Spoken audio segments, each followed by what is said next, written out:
শিশুর অধিকার, শিশুকে ভদ্রতা শিক্ষা দেওয়া, কারো ব্যাপারে যেন ওর কলবের মধ্যে কলুষতা না আসে, শৈশব থেকে এগুলা শিক্ষা দেওয়া। আল্লাহর কাছে দোয়া করবেন, আল্লাহ আমার সন্তানের অন্তরটায় সরলতা দান করেন, স্বচ্ছতা দান করেন, ওর অন্তরে যেন কারো প্রতি কখনো বিদ্বেষ তৈরি না হয়। আনাস রাদিয়াল্লাহু তাআলা আনহু বলেন, নবীজি আমাকে বলেছেন, তিরমিজির 2678 নম্বর হাদিস, 2678, নবীজি আমাকে বলেছেন, এই ছেলে, হে বৎস, এইভাবে বলেছেন, শোনো, ইন কাদারতা আন তুসবিহা ওয়া তুমসিয়া ওয়ালাইসা ফি কলবিকা গিশুন লিআহাদিন ফাফাল।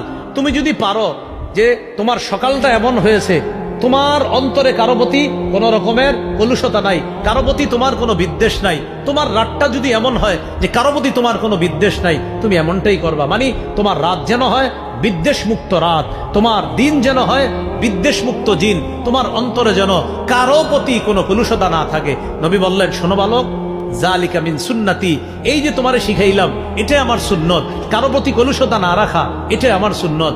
ওমান আহিয়া সুন্নতি, যে আমার সুন্নত জিন্দা করলো, আহাব্বানি, সে আমাকে ভালোবাসলো, ওমান আহাব্বানি কানা মাই ফিল জান্নাহ, যে আমাকে ভালোবাসলো সে জান্নাতে থাকবে।